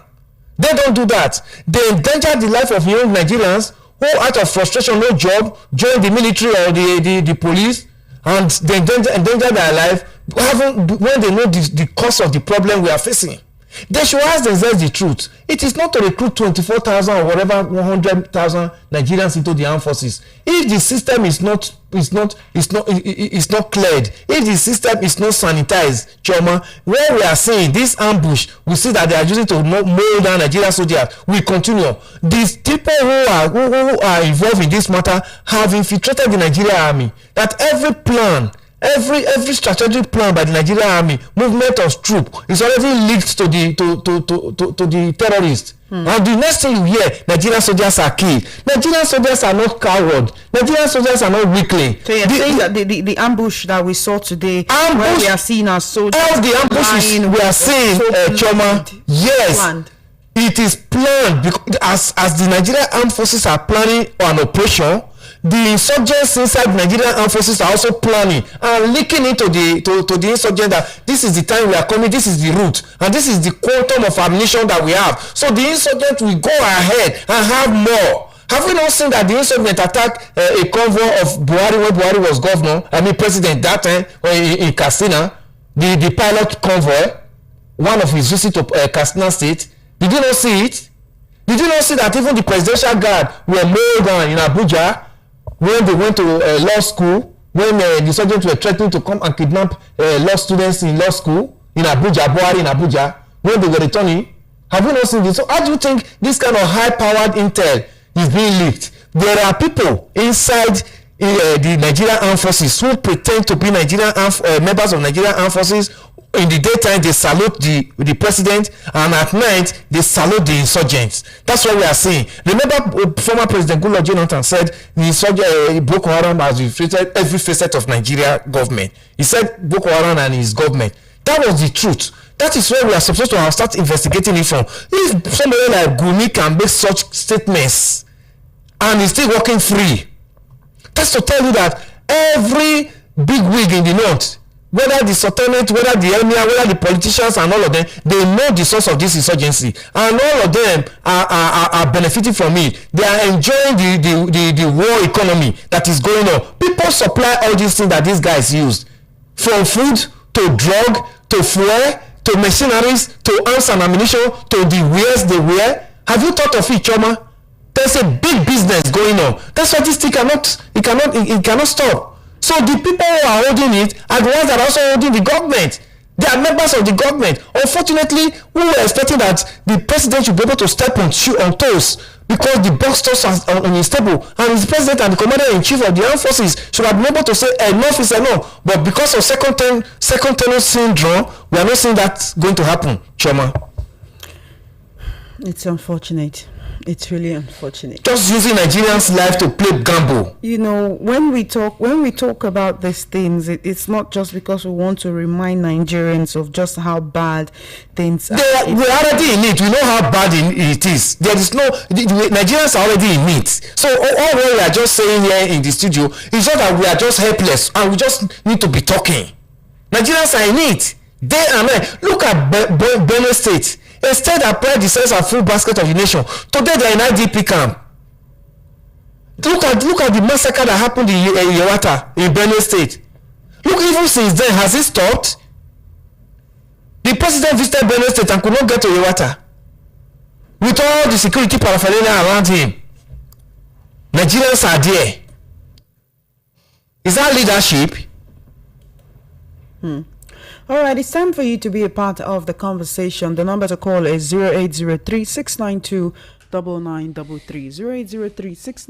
0803-692-9933. That's the number you can call to be a part of this conversation. If you would rather send a message on WhatsApp or call me on WhatsApp, it's 0817-175-6338. We're streaming live on YouTube, VOP 903 FM. Hello, thank you for joining us this evening. What's your name and location, please? Welcome. My name is Collins. I'm calling from Yanopaja. Welcome, Collins. How are you doing? Yeah, I'm fine, yeah. Your two guests that you invited, in fact, they have spoken well. In fact, this country, it's a very shameful something up till now that we're still fighting insurgents in this our nation. Buhari came, Jonathan came, and now Tinubu. It's something that is not palatable, and the APC should continue what they are doing with what's it called, PDP. Their own will come one day. In fact, they are getting more people. It's one day to get on them. That's the law of hammer will catch them. Thank you for your call. Thank you for your call. You know, Mr. Elvis, some Nigerians are asking, a lot of governors are defecting to the APC, and some of these governors are governors whose states have been largely ravaged by insecurity. You're now a part of the ruling party. How about they use that access to push for betterment for their people? From who? Whom are they going to push it from? From the central government, as they call it, want to belong to the central. The central itself is helpless. The central cannot deliver Nigerians. Let me tell you, these governors that are defecting, Choma, they are defecting because of what we have heard some news on how they are, how they are being greased, how their palms are being greased to come to APC. You know, this president can do this very well. For the past 26 years, do we have any opposition in Lagos? Do you know how he has been doing it? He has extended it to the whole Nigeria now. But that's not the issue. In 2027, it is going to be between the APC and Nigerians. Nigerians are tired. If they allow the system work as expected, APC cannot even win a local government in this nation any longer. Forget about the jamboree. Forget about it. It's just that the problem we have is that we have not had a better electoral system in this nation, especially the umpire. INEC has not been fair, has not done a good job. Otherwise, what we are going through now in this nation, you think all these governors that are junketing and they have a better opposition to actually challenge them, they win back their seats in their respective states? Governors are celebrating the blood of their citizens. What they could do is for them to go to join APC, the same political party that mortgaged Nigerians to this extent we are. So such a governor is an enemy. That governor does not deserve to come back. And the governor has only one vote if the system works. It's the people that will have said, okay, we are tired of you. You left us. You betrayed us. We gave you a platform. Then you betrayed us. Took us to a platform that we don't know about. A platform that we are frustrated about. Then the people will have voted rightly. But unfortunately, even when the people vote, the vote does it count? Will the system allow it to count? Will the system allow Nigerians to actually have justice over their electoral system? I mean, their choice? That's the big issue we should be talking about, Choma. Not these ones that are cross-carpeting. We are seeing cross-carpeting. Has it worked? It doesn't work in St. Klein. But unfortunately, it works here because everything is in their hands. They hold the knife and they hold the yam. That's where the problem is here. All right. 08036929933. Thank you for staying with us. Good evening. Welcome to the Evening Rush. Hello. What's your name and location? Welcome to the Evening Rush. What's your name and location, please? Good evening. Good evening to you. Am I on to hear Yes, Voice of the People? Yes, this is Voice of the People, 90.3 FM. My name is Chris. Welcome, Chris. Go ahead, please. Yeah, please, on this security, I think we are getting it wrong. What is actually happening is what nobody wants to actually talk about. These have a religious correlation. These insurgents have a religious correlation. Until we come to that point, we will not be able to solve this. That's why there are sympathizers of these people in government, in the military settings, who are all from that same set of religion. Until we begin to look at it from that angle, we will not be able to solve this problem. That is my contribution. Thank you very much. For your call. 0803-692-9933. 0803-692-9933. Hello, welcome to the Evening Rush. What's your name and location, please? Yeah, my name is Jalil. I'm calling from Kitchen. Welcome to the conversation. Yeah, my own contribution is, this about this killing of a thing is not. I don't think it's about religion, because someone that takes stone and throw inside the market does not consider who is going to touch. Maybe so. It's not about religion. But the killer is a killer. No matter how, okay. Sometimes last week or last 2 weeks they went to the mosque and kill people. Let's forget about the religion. Both Muslim and Christian, we are all Nigerians. If they kill Muslim, they kill Christian, we are all Nigerians too. Who deserve to die? Nobody deserves to die. I'm a Muslim too, but Muslims are not supposed to kill anybody. As a Muslim, I'm not supposed to kill if you are a good Muslim. So it's not about religion. It's about our leaders. They have just politicized everything. Our lives does not matter to them. What they want to do is to win the next election. That's their aim and objective. To win the next election, to rule us, to govern us for life. That's it. Father should live there, son should continue. That's what they want to do. So it's not about religion. It's not about Muslim or Christian thing. They can go to the mosque, they can go to church, go and kill. It's not about religion. So you should forget about his religion or not religion. It's not about religion. And for our president too, President Tinubu, the President Tinubu can govern Nigeria for life. So he can govern us 7 times. Anytime he likes, he will leave because he's the emperor now. All the governors are cross-carpeting to other parties, to APC. He want to turn Nigeria to Lagos. Lagos, there's no party can win, even local government or councillor. But he wants to turn Nigeria to Lagos. That's what he want to do. Mistake we make is by making him the president. I keep saying. Thank you very much. We didn't make him the president. It's the INEC and I made him president. Welcome to the Evening Rush. How are you doing today, Remy? I'm fine, and you? I'm very well, thank you. Greetings to your guest. Good evening, sir. To you too. Good evening, sir. if there is nothing like Christian genocide in Nigeria, how come it took an imam to house over 300 Christians in a mosque for them not to be killed by Islamic jihadists? Because someone is saying it is not a religious thing. I grew up in this country. I had a friend, a Muslim Yoruba friend, who forfeited his admission at Unijos in 2007 because they were attacked. He was later housed by a Muslim, another Muslim.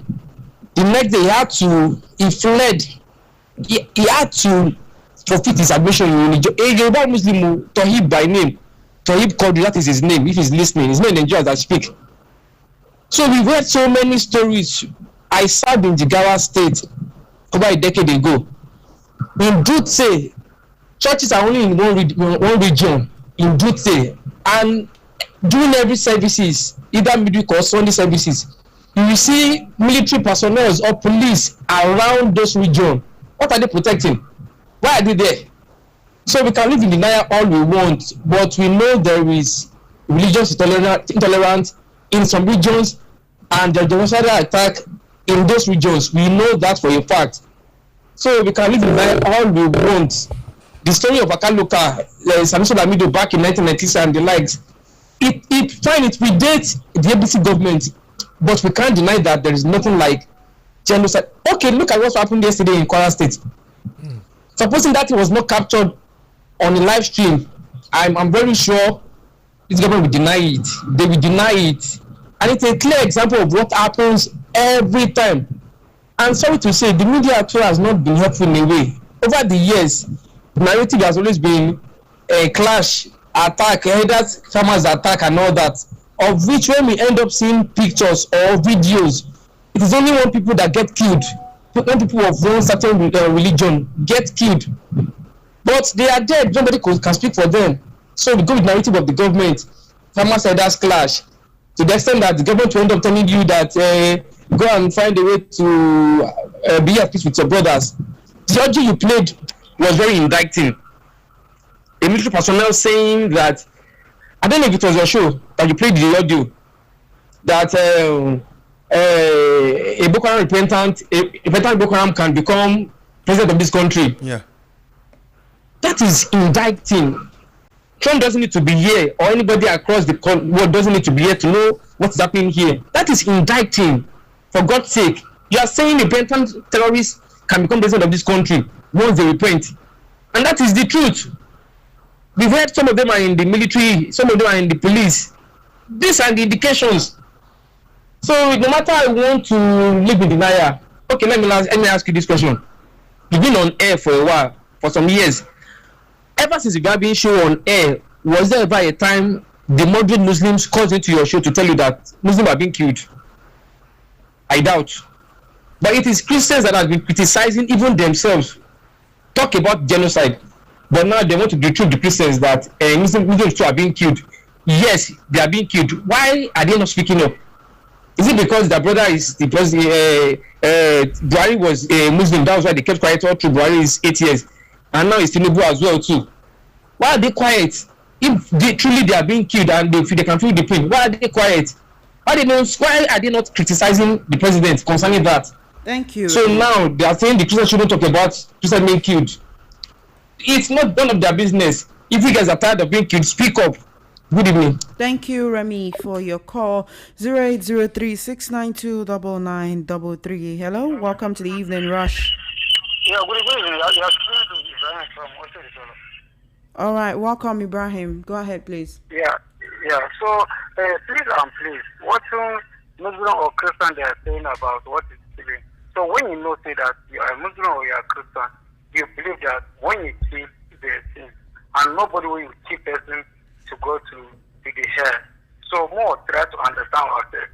When you go to the northeast, that Borno, Yobe, Adamawa, most of them is a Muslim. So there are some details of those people they are killing, no evidence there, they are not showing there. It's only Almighty Allah, it's Almighty God who know that to go and kill some Muslims. So more they use ourselves now. There are some states where you cannot see a Christian say they are there. It's only Muslim. Like Northeast, when you go to Borno, you know, but not all those Bama, Gamborga, like where you will see Christians there. Please and please, make everybody they understand what is going on. Like this guy who called back says they're Muslim. So it's true. In the Quran, nothing that says when you kill person, you go to the hell. Like you're going to hellfire. So no any imam or any affair you preach to you that go and kill. So those people they are going to kill, they have their own religion. They don't come out that say they are a Muslim like that. So some people they are Muslim for your mouth or it's not for mine. They never know what they are Muslim.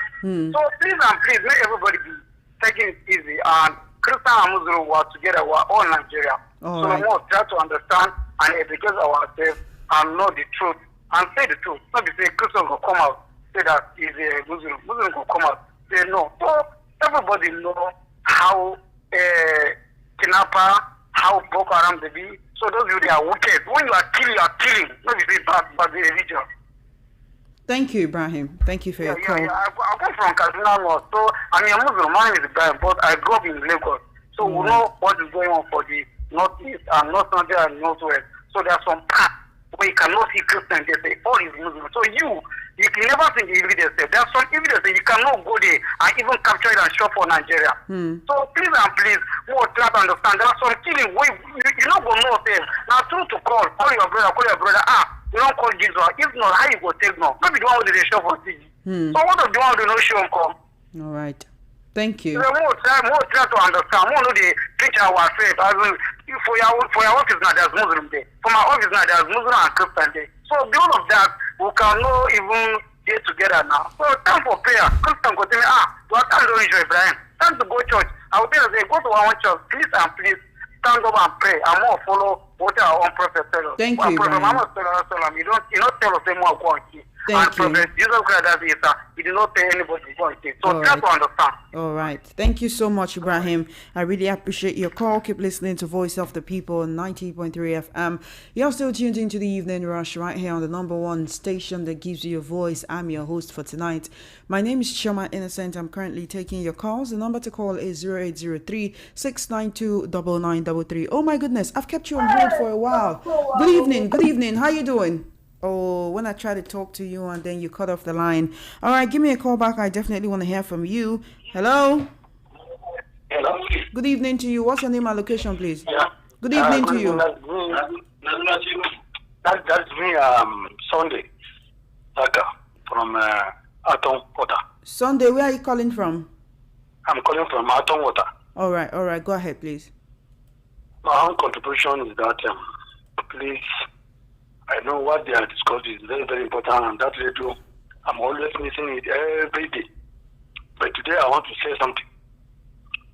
Today, we in this country, how they used to recruit police and soldier and custom and immigration, how they are recruiting it, they are not doing it like before.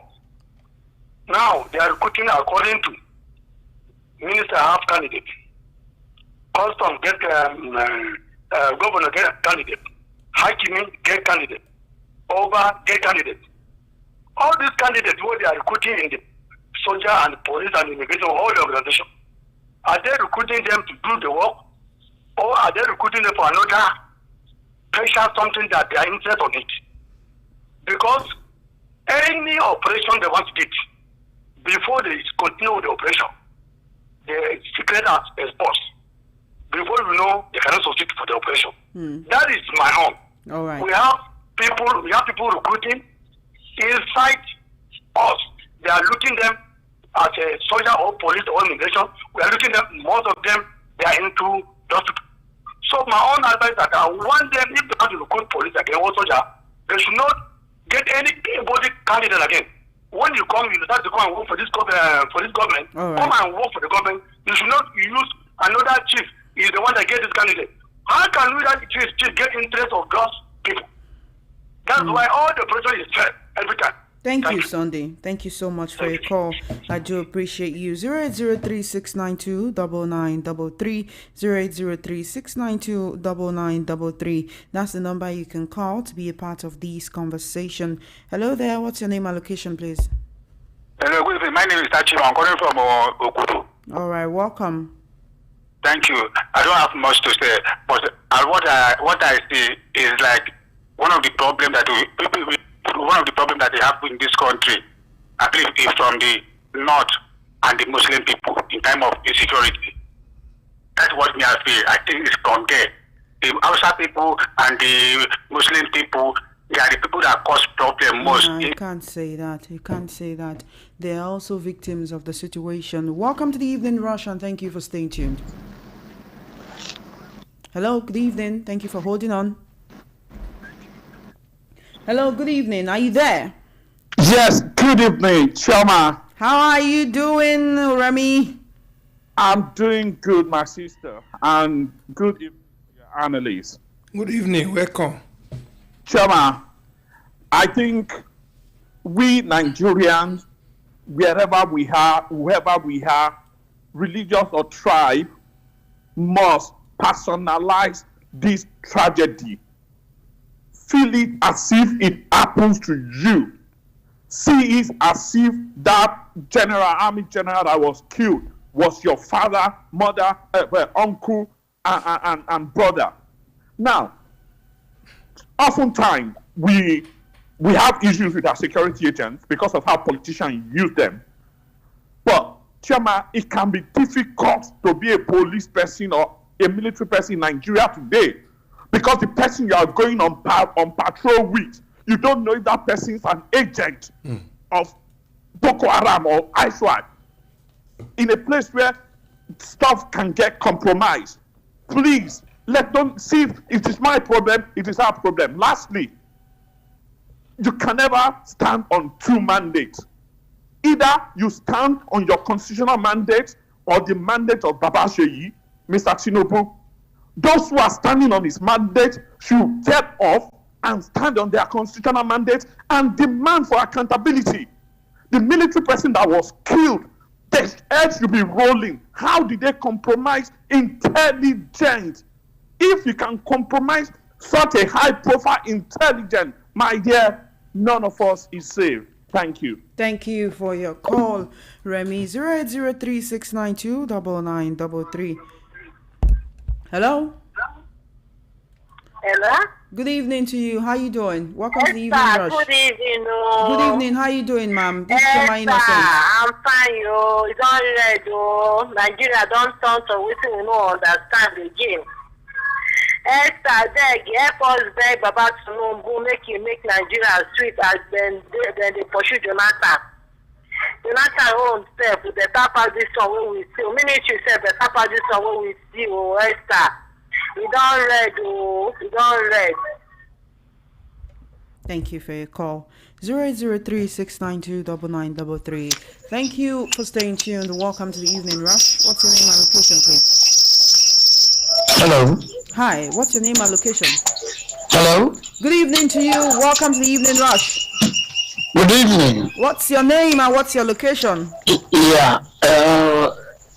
Choma, I greet you and I greet your guests. Good evening, sir.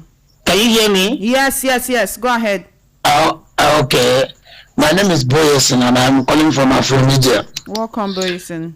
Thank you very much. You see, I heard what your guest analyst said. He was talking about electoral reforms. It would have been better. Yes. Like all these politicians now that are just cross-carpeting, just anyhow. It would have been better, because we know that they are not just cross-carpeting for ideology. It is just the money being offered them. We all know. We know that's just the bitter truth. But how I wish this same government, like the National Assembly, they cannot do that. They cannot pass that electoral reforms. They cannot do it. We know them. From the antecedents, we know. They cannot try it. I didn't think that they would do it. I would have said, okay, just like your analyst said, we would have said, okay, APC, against Nigerians. We will shame them. But the truth is that they can never allow that electoral reforms to to take place. That's just the puzzle there. So let them tell us how we're going to do it, or how else it will work. Let them make some clarifications more so that we can know. Thank you very much. Thank you for your call. Do you want to respond to that, Mr. Elvis? Yes, Nigerians can do it. Democracy belongs to the people. So everybody in that National Assembly, they came from a constituency, this nation, that formed that 960 members of the House of Assembly, National Assembly. If we can begin to tell them from their respective constituency that this is what we need, and if they are not hacking to it, Nigerians have the right to protest and occupy our National Assembly. Let us see it as our National Assembly. Everybody that is there, whether senator or House honorable members or House of Rep, are elected by Nigerians. It is your own money and my own money, taxpayers' money, that are being used to service them. We can occupy it. Ojota was occupied when Jonathan removed fuel subsidy in 2012. Can't we do such thing? If we insist on this is what we need, let me tell you, they are no more than us. But the only problem we have is that they infiltrated our ranks with religion and ethnicity. And those are the things that they are using to divide us. But if we see it as something that we must fight, and that this is one of the things that will give us leverage and take us from this stronghold that they have placed us over the years, we will achieve it, Choma. 08036929933. Welcome to the evening rush. What's your name and location, please? Hello. Good evening. Good evening. Good evening to you. What's your name and location, please? My name is Sadraka. I'm calling Patiba. Welcome. Okay. I have a solution for this Nigeria. Okay. The solution that I have, let them give me a present under only 6 days. Only 6 days? Only 6 days. I will turn Nigeria a good country. Number one, let them give me that name. That name. I will mention that name they had them to measure. Number one. Number two, first I will bring everything down. Number three, all those Boko Haram, I wipe out them. Number four, all those border food, I will open everything. Nigeria will be better. It's a very simple thing. Let them just give you a 6 days. Nigeria will be better. You understand? So forget about all those things where they talk. The president have power to do everything. After God, they are to do. After God, they are to have power. I tell you, in fact, true. Thank you for your call. Mr. Elvis, is it really that easy? Or is it Nigerians that are misunderstanding the process? Well, if the president wants to actually work, as the name implies, president and commander-in-chief of the armed forces, he will work. But a situation where the president is not wanting to step on toes, these toes we are talking about, they are not more than 10%. Then what happened to the remaining 90%? Step on 10% toes and let the 90% applaud you and see whether the 90% will not back you. That's the problem we have. These are they call the cabals. I don't want to hear that word cabal. No cabals can head a government down that is actually serious to do his job. You understand what I'm saying, Choma? If he's serious that this is what I'm going there to fight and I want to get results from it, he will do it. All right, then. Welcome to the evening rush. What's your name and location, please? Hello. Hello. What's your name and location? Welcome to the evening rush. Hello. Good evening to you. I can hear you. Good evening. Good evening. How My name is Habib. I'm calling from Moshobi. Welcome, Habib. Hello, can you hear me loud and clear? I can hear you, Habib. Go ahead. I just want to contribute my own part. Habib, go ahead. Can you hear me, please? Yes. Okay. Yes. The first thing I will advise that I want to advise our president is that if he doesn't have the capacity to contain this situation, maybe he should just please let's have regional security. And most of these bandits, because when I watched this video of the incident that happened yesterday, I was somehow disturbed. So and I believe the only way let us have regional security that will be able to take care of the region, so that we decentralize all form of security. Okay, let's maybe this the security like police should still be in place, but let us have regional security, please. That is my own contribution. Thank you, Habib. Thank you so much. I appreciate your call. We have civilian JTF, and most of this information now, according to them now, civilian JTF are part of those that are leaking this information to their brothers in the bush, the insurgents. We also have vigilantes. We also have vigilantes in almost all the states. Has it worked? The problem is that we have a monumental issues on our hands. Nigerians have become so stingy and believe so much in money. So anything that is going to yield money for you to survive today, you do it, whether it's going to lead to the death of your brother or your sister. Nigerians no longer care. That's a very unfortunate situation. All right, because of our time, I want to take your comments on YouTube and your messages on WhatsApp. Paparazzi says, Quran chapter 5 verse 32, Surah Al-Ma'idah ayat 32 states that killing a soul unjustly is as if one killed all humanity, and saving a life is as if one saved all humanity. George Odwanya says, I believe we should be united in 2027 to resist Tinubu's Lagos formula of no opposition. Madragon Kemakolam says, there's no way a country enmeshed in lies and deceit can make progress. Shema, the country is a failed state. It is disheartening. Lagos Property Hub says, you guys are doing well. What is in this president is pride. Olakule Barua says, it's so unfortunate that APC and most especially Tinubu does not have the balls to deal decisively with insurgency or because of politics. All right.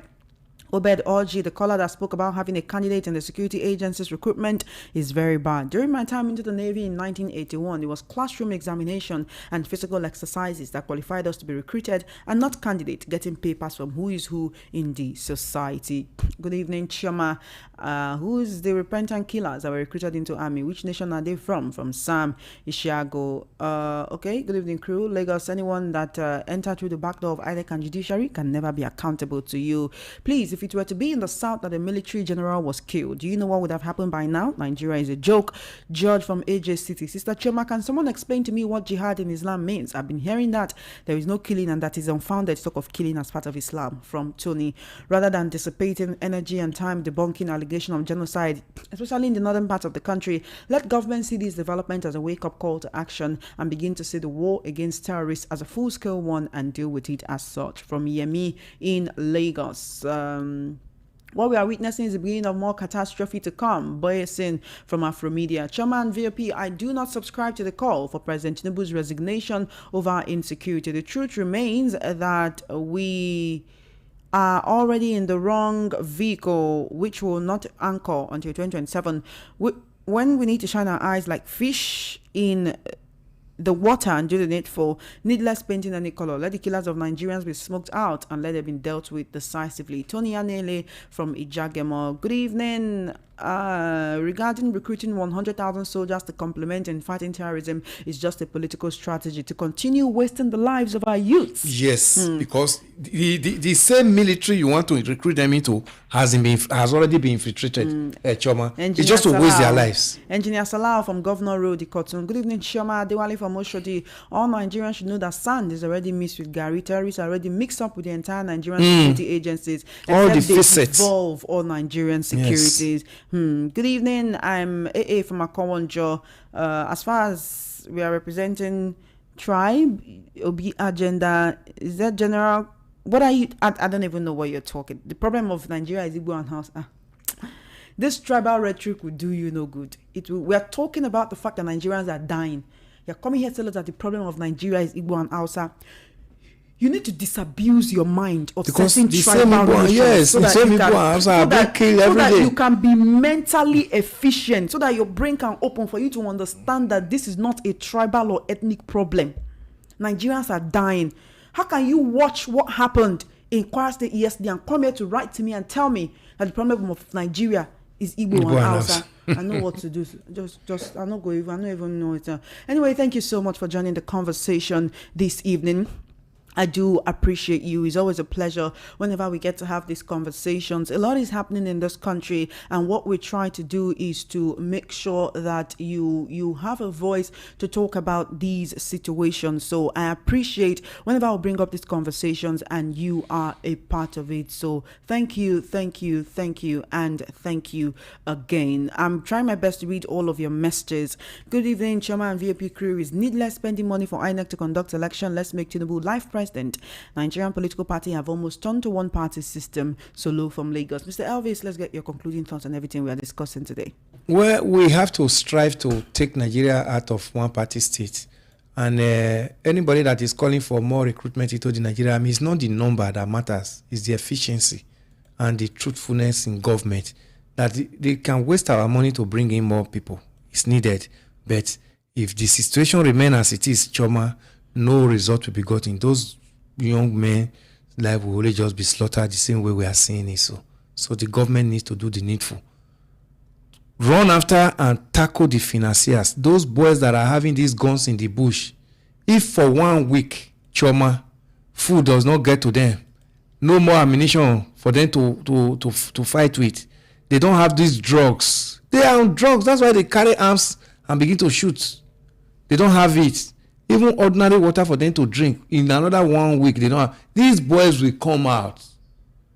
But those people that are financing them, they know all the routes. Most of them are government contractors. Most of them are illegal miners. They have a lot of billions in their coffers to destabilize Nigeria. If Nigeria government did not sit up to tackle the financiers of this terrorism is just beginning, Choma. Thank you. It's quite unfortunate. Anyway, it's time for us to go. But before we go, I have a very important information for you. And this is coming from Monarch University, Iyesi Ota. I hope I got that right, Ogun State. Now, Monarch University, Iyesi Ota, Ogun State is inviting prospective students to embark on a journey of academic excellence and spiritual development. Admission is now open for the 2025 session in the Faculty of Humanities, Management and Social Sciences. You can study courses such as accounting, entrepreneurship, economics, banking and finance, criminology and security studies, sociology, mass communication and business administration. All of these courses are available under the Faculty of Humanities, Management and Social Sciences at the Monarch University, Iyesi Ota, Ogun State. Also, if you'd like to apply to the Faculty of Basic and Applied Sciences, you can find courses such as biotechnology, data science, cyber security, computer science, software engineering, information technology. I'll take that again. In the Faculty of Basic and Applied Sciences, you can find courses such as biotechnology, data science, cyber security, computer science, software engineering, and information technology. Monarch University, Iyesi Ota, Ogun State is located in a serene environment. The university blends rigorous academics with spiritual growth. Now, to learn more, you can visit the online portal or contact admin at monarchuniversity.edu.ng or info@monarchuniversity.edu.ng. Again, you can visit the online portal or contact admin at monarchuniversity.edu.ng or info@monarchuniversity.edu.ng. You can also call the phone lines 0803 327 8474. 0803-327-8474 or 0813-871-6306. 0813-871-6306 or 0810-796 8374 0810-796-8374. The announcer of this information is Bishop Tom Sampson, the founder, Monarch University, Iyesi Ota, Ogun State. So all you need to do is visit the online portal, just or search on your Google, Monarch University, Iyesi Ota, Ogun State. It's time for me to go. Thank you for joining me on the Evening Rush this evening. I have to go in exactly 1 minute. But someone just sent me a message and I have to say I am sorry. I'm sorry. Today is International Men's Day. So happy International Men's Day to you, Mr. Elvis Elimihele. Thank you, Honorable Shedrack Dubai, to our able chairman. Happy International Men's Day. To all our callers, all our male callers. Happy International Men's Day. Chief Udo, happy International Men's Day to you specially. Thank you for reminding me. Men, you are special. Always do what you can to make yourself happy. We appreciate you. We love you. Thank you for showing strength. We know they always say men are the providers, men are the heads. Thank you for always showing strength to all the men who are presenters right here on Voice of People 90.3 FM. Jude, Kami Jude, happy International Men's Day to you. To Handsome Woke Marama, happy International Men's Day to you as well. To Mr. Abiodu Ojedeji, to Mr. Oyefolu, happy International Men's Day to you as well. To Mr. Joseph Folorenshaw, thank you for all you do. Happy International Men's Day to you. To all our colleagues on Voice of the People Television. In case you don't know, we have outstations in Oka, in Benin, in Port Harcourt, in Abuja. So happy International Men's Day to every one of you. I wish you all the best. And to the men in my own life, happy International Men's Day to my father, to my brother. Happy International Men's Day to the men that put a smile on our faces. We love you. We appreciate you. So enjoy the rest of your evening and keep listening to Voice of the People 90.3 FM.